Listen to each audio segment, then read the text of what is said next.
Faslun ay hadha faslun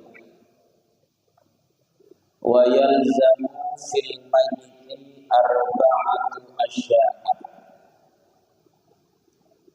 dan wajib bagi mayit empat hal yang mesti dikerjakan oleh orang yang hidup, yaitu ghusluhu, memandikannya,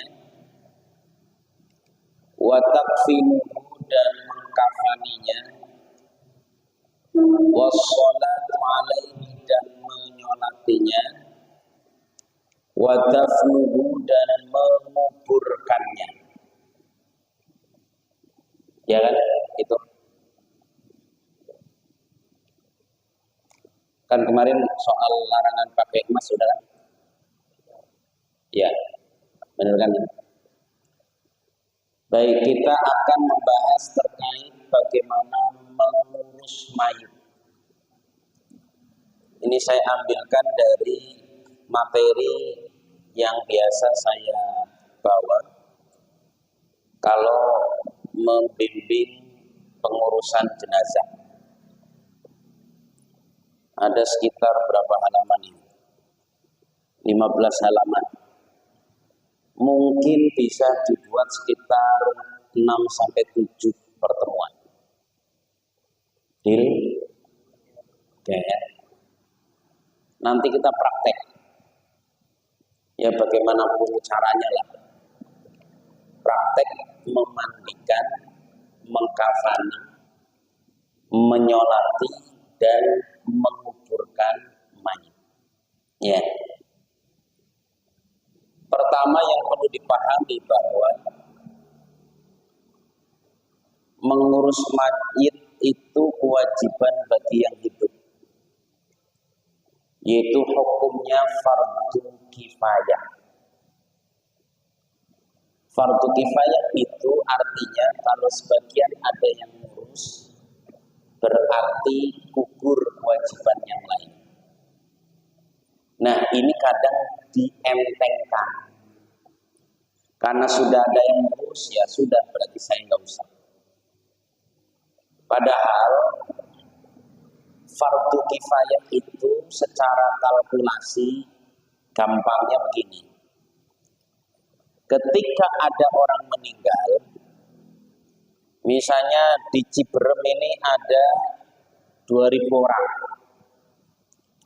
maka 2.000 orang kena kewajiban semua untuk ngurus jenazah itu. Lalu ketika ada 3 orang yang ngurus, yang lain tidak, ya. Padahal dari 2.000 orang itu semuanya dikasih potensi 100. Sehingga kalau ada 3 orang yang ngurus, itu potensi 100 di 2.000 orang itu kesedot semua. Ngumpul di 3 orang. Kira-kira gede apa kecil itu? Gede banget. Ya. Makanya kemudian Nabi mengatakan, ya, siapa yang menyaksikan jenazah hingga ikut menyolatkan, maka baginya 1 qirot. Siapa yang menyaksikan jenazah sampai ikut menguburkannya, maka pahalanya 2 qirot. Lalu yang dimaksud 2 qirot itu sahabat bertanya, apa yang dimaksud dengan 2 qirot itu? Beliau menjawab, 2 gunung besar. Jadi memang pahalanya itu sebetulnya gede banget. Dan nanti kalau kita bahas lebih jauh, ketika seorang istri yang meninggal, yang wajib paling urutan pertama itu yang memandikan suaminya. Pun sebaliknya. Jadi kalau suaminya yang meninggal itu yang memandikan istri-istrinya. Kalau istrinya banyak. Kalau cuma 1 ya berarti istrinya dan beberapa yang membantunya. Karena kalau sendirian nggak bisa, minimal 3 orang. Nabi ketika wafat yang mandiin istri-istrinya. Nah, Ustaz Fira nggak bisa. Istrinya doang nggak bisa. Harus istri dan lain-lain. Nah, gitu ya. Nah, sebelum membahas soal memandikan,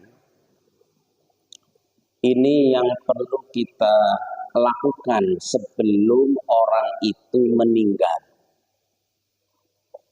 Yang pertama, menghadapi orang yang sedang sakaratul maut. Ya.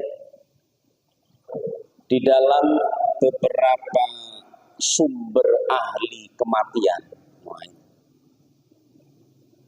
ada tanda-tanda orang mau mati 40 hari kemudian.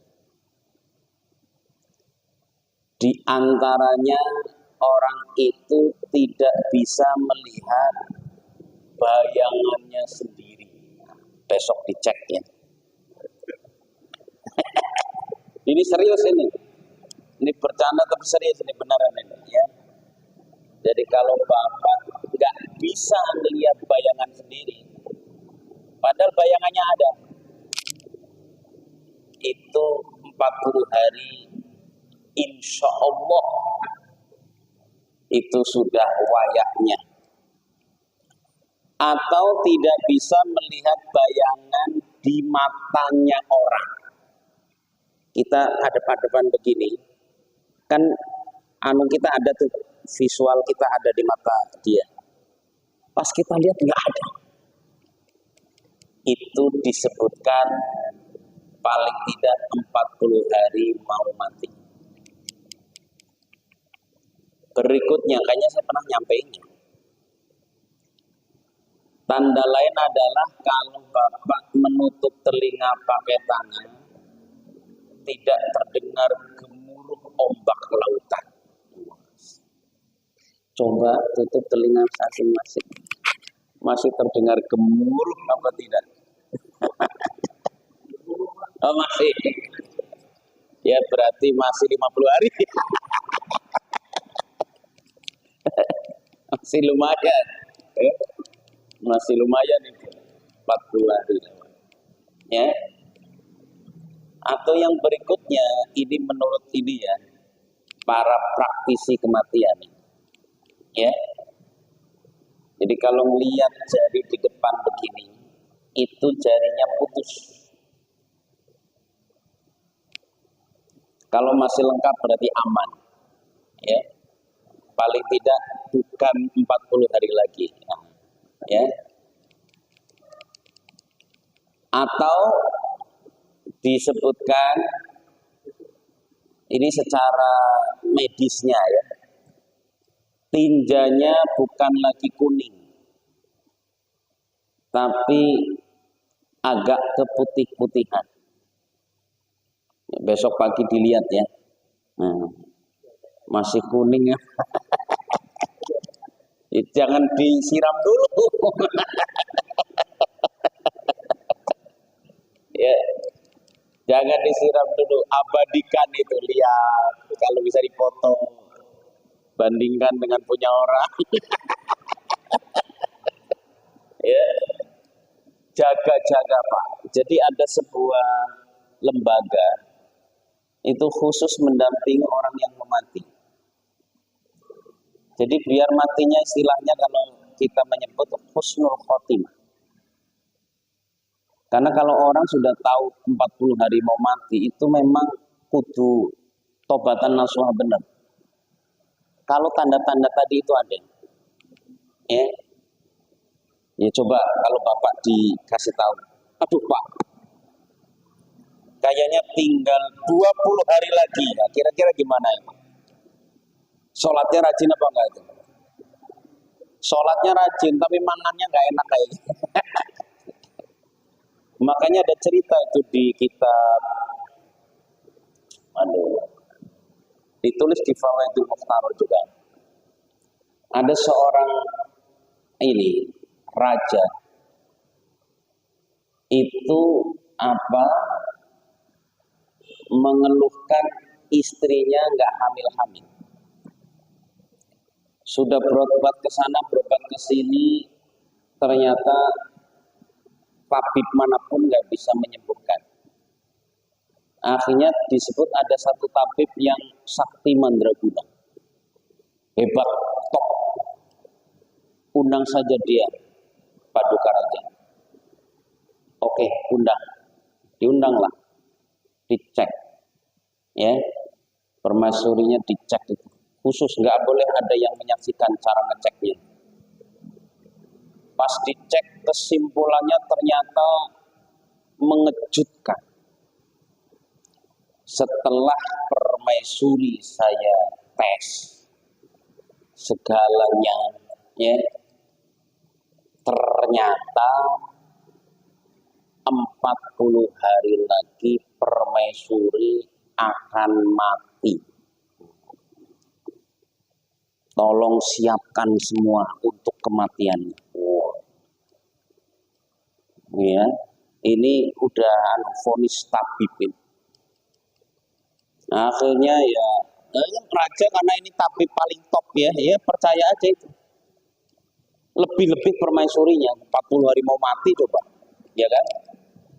Ya itu tadi seperti bapak-bapak itu, ya sholatnya rajin, tapi mangannya orang enak. Ya, orang mau mati, ya asalnya namanya permaisuri mau makan apa aja terhidang, dah terserah, dihidangkan apa aja, itu pun makan sedikit, besok lagi begitu, besok lagi begitu, besok lagi begitu, terus sampai 40 hari lewat ternyata masih hidup. Wow. Itu tabibnya memang disuruh nungguin itu. 50 hari masih hidup. 60 hari masih hidup. Ya. Akhirnya tabibnya disidang. Tabib, diagnosa Anda gimana ini? Permaisuri katanya 40 hari mau mati. Ini buktinya masih hidup ini. Ada tabib apa tabib ini? Ya, akhirnya tabibnya ngomong simpel saja, begini, undang permaisuri ke sini. Oke. Ketika Paduka Raja datang ke saya itu mintanya apa? Ya, itu permaisurinya biar hamil. Itulah makanya. Selama ini permaisuri itu makan apa aja terhidang, enak semua, tamtem enak banget. Itu yang menutupi rahimnya. Makanya saya bilang, ini nggak bisa, obatnya nggak bisa selain diet. Dietnya pun harus ekstrim. Makanya diet paling cepat adalah Anda mau mati. Nah, udah itu. Ya, akhirnya kurus, rahimnya terbuka lebar. Udah sekarang raja sama permaisuri udah sono ngamar dah gitu. Dan alhamdulillah dalam cerita itu disebutkan permaisuri langsung hamil punya anak. Tapi cerita itu dimasukkan oleh ulama di soal kematian. Jadi bicara soal kematian emang baik yang dikabari mau mati maupun yang ngurus orang yang mati itu habis itu makan gak enak. Harusnya begitu. Hasan al-Basri ketika pulang ngurusin mayit itu makan gak enak. Ya. Jadi makanya penting. Ingat mati itu penting. Biar kita makannya gak enak, sholatnya rajin. Ya. Ada mungkin orang dikabari mau mati malah nggak sholat, ya wis itu pilihan hidupnya dia, ya pilihan hidupnya. Jadi Bapak hadirin sekalian, makanya ya ketika orang sakaratul maut, ya ini kita seyogianya menemani dan menjaga. Sekaligus mengajarkan kepada orang tersebut ya untuk mengucapkan la ilaha illallah. Laqinu mautakum la ilaha illallah. Jadi orang yang sedang sakaratul maut dituntun mengucapkan la ilaha illallah. Atau kepanjangan boleh mengucapkan Allah saja. Ya. Tapi kalau mentalkin orang yang mau mati ada adabnya. Ya. Pertama, adabnya itu dekatkan mulut kita ke telinga beliaunya. Ya, mungkin sebelumnya tersentuh dulu biar sadar. Pak, ayo ikutin saya. Lah, itu pelan-pelan saja. Kalau belum respon, berhenti dulu. Sekejap, ulangin lagi. Kalau belum respon, tahan dulu. Jangan langsung, Pak, la ilaha illallah, Pak. Pak. Ya. Karena orang yang sedang sakaratul maut itu justru setan dan iblis itu sedang mengerahkan seluruh pasukannya itu untuk menyesatkan, mengalihkan akidahnya. Makanya kan dalam riwayat disebutkan dia akan menyerupai orang-orang yang dicintai, dihormati oleh si orang itu. Bisa berupa orang tuanya, bisa berupa ibunya, berupa pasangannya yang sudah meninggal, atau berupa gurunya. Ya. Makanya misalnya kalau tidak salah Imam Ahmad bin Hambal ditalkin ketika mau sakaratul maut pun diem. Ya. Dijelaskan kenapa beliau diam, karena saat itu lagi itu tadi menghadapi godaan setan luar biasa. Ya, godaan setan luar biasa. Makanya pegang, ya, ucapkan dengan pelan, la ilaha illallah. Kalau nggak nyaut, pendekkan, Allah. Ya, pendekkan. Jadi boleh. Bahkan ada ulama yang boleh menyebut dengan huwa, ya. Jadi Bilal itu ketika dalam kondisi disiksa itu kan huwa, ahad, bukan huwa, ahad. Satu kata aja, ahad yang esa. Ya minimal kata Allah saja. Di Pondok Damai ada orang sedang sakaratul maut, ditalkin la ilaha illallah. Malah dia ini pakai kalimatnya sendiri, subhanallah walhamdulillah wala ilaha illallah wallahu akbar. Itu dia itu. Padahal yang nalkin cuma la ilaha illallah. Dia tambahin subhanallah walhamdulillah wala ilaha. Ayo semuanya ikut. Dia malah nalkin yang hadir itu, anak-anaknya ada di situ. Ayo ikut semua. Subhanallah walhamdulillah. Itu beneran setelah itu tak mati. Bagus banget itu. Emang orangnya terkenal ibadahnya getol, sodakohnya jos. Itu orang itu. Ya saya nggak perlu menyebut namanya. Ya mudah-mudahan. Tapi pokoknya ustadz yang ini itu merasakan anunya.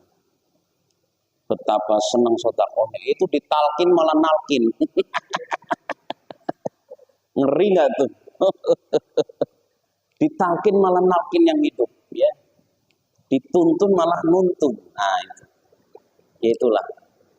Karena Ibnu Qayyim al-Jauziyah itu mengurutkan ada orang-orang yang ketika sakaratul maut itu macam-macam. Ada yang ketika sakaratul maut itu ini murah, ini gratis. Kira-kira siapa itu? Pedagang. Ya. Jadi Bapak hadirin sekalian, ingatan kita yang terus-menerus diulang oleh hati dan pikiran kita, itulah yang akan dikatakan ketika sakaratul maut. Saya kemarin diceritain jamaah, ada temannya yang pensiun, kemudian sakit. Sekarang itu kalau ngomong jawabnya angka. Jadi kalau ditanya ini itu yang keluar angka. Sekian tambah sekian, sekian kali sekian. Karena dulu di tempat kerjanya dia bagian itu. Pokoknya urusan angka itu. Ya. Mungkin akuntannya kali ya, bagian keuangan kali ya. Jadi dia sehari-harinya pekerjaan pun dibawa ke rumah. Ya, ngurus angka-angkanya.